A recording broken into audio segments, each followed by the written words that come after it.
ভর্তা বানাবো আমি আজকে। তো সেই জন্য আমি চুলায় একটা ফ্রাই প্যান দিয়েছি, তার মধ্যে সরিষার তেল দিয়েছি আর পটলের খোসা নিয়েছি, এগুলো ধুয়ে পরিষ্কার করে তার মধ্যে দিয়ে দিলাম, অল্প একটু পানি দিয়ে ঢেকে রাখলাম, 2টা কাঁচামরিচ দিয়ে দিলাম।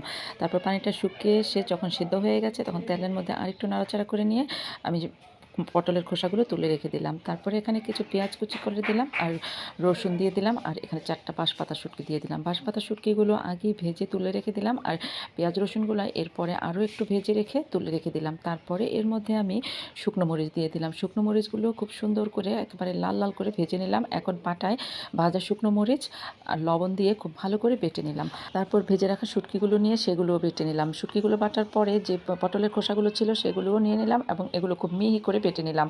আর তারপর কিছু ধনেপাতা কুচি দিয়ে ধনেপাতা কুচিগুলো বেটে নিয়ে ভেজে রাখা পেঁয়াজ রসুনগুলোও বেটে নিলাম। এখন সব একসাথে খুব ভালোভাবে মিশিয়ে নিলাম আর তারপর বাটিতে তুলে নিলাম। হয়ে গেল আমার খুব মজার পটলের খোসার ভর্তা বাঁশপাতা শুটকি দিয়ে।